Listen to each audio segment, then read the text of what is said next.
end of our readings for this month. For her final offering, Reverend Dr. Michelle Medrano gives us Forgive Yourself. Forgive yourself. How about that? Let's see what she has to say. I promise you, I'm not really going to make too many comments about this. The first quote is from Alison Malee, M-A-L-E-E, and she is a poet and an author. I think she lives in New York. Anyway, she's American. She said, choose every day to forgive yourself. You are human, flawed, and most worthy of love. You are human, flawed, and most worthy of love. Alison Malee. And Ernest Holmes says, nothing is real to us unless we make it real. Nothing can touch us unless we let it touch us. Refuse to have the feelings hurt. Refuse to receive anyone's condemnation. In the independence of your own mentality, believe and feel that you are wonderful. This is not conceit. It is the truth. And that's from the Science of Mind textbook. And it's on page 307, paragraph 2. Kind of just over halfway in the book. It's a big book.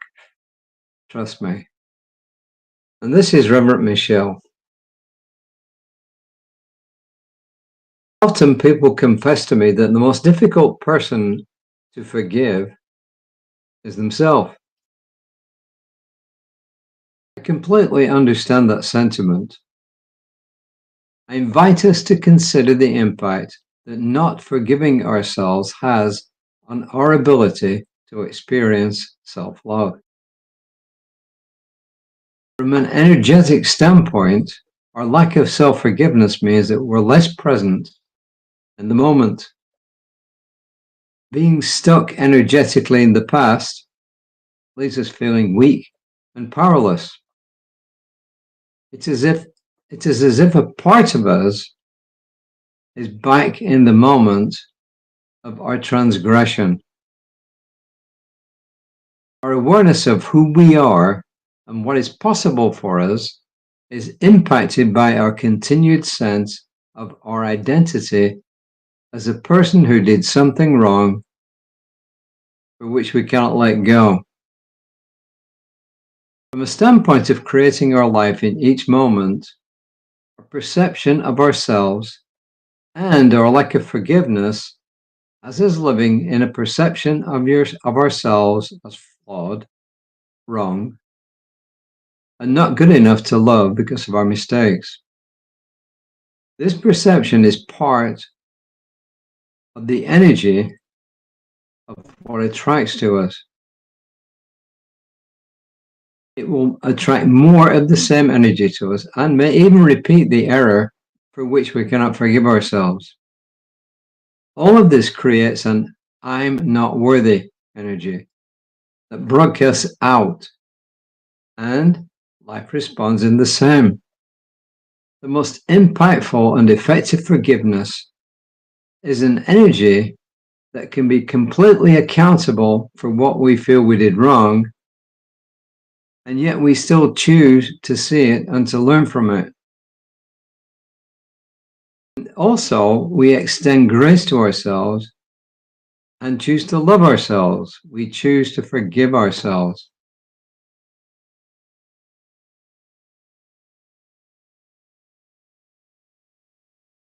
A pretty straightforward message.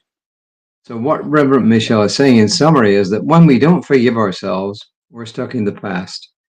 And not only are we stuck in the past, we're focusing on the past, but also we're stuck in that energy of the past, of the stuff that we are not able to forgive ourselves for.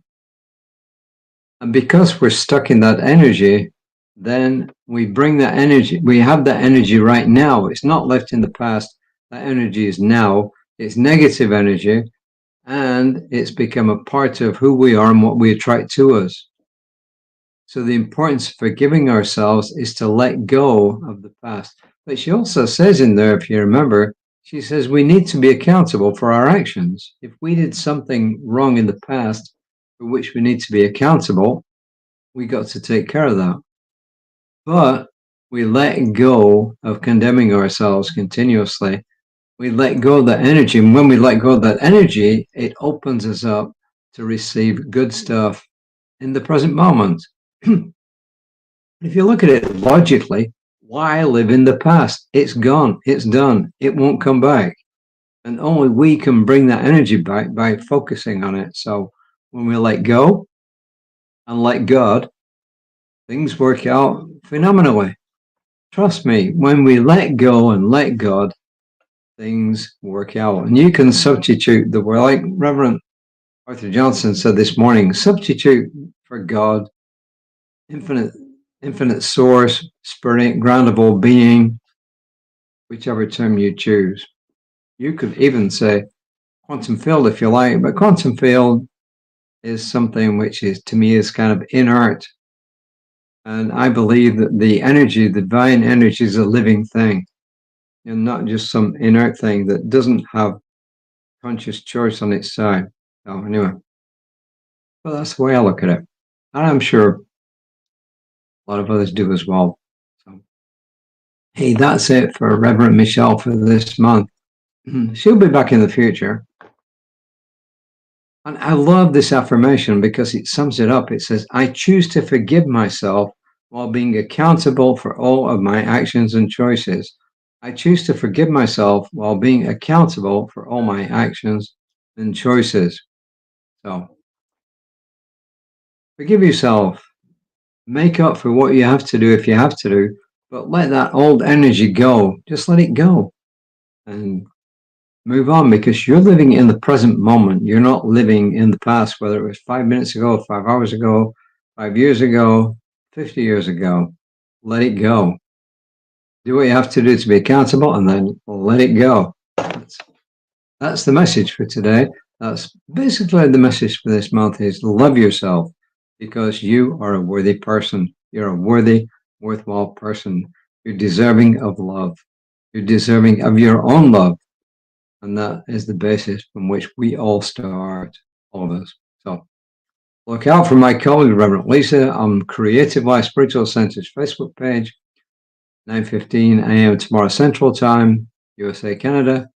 Look for me on whichever social media you saw this, whatever they are, Facebook, Instagram, Blue Sky, Tumblr, etc., etc. There's a whole bunch of them. Oh, LinkedIn. Yeah, that's a big one. So, till next time. Namaste.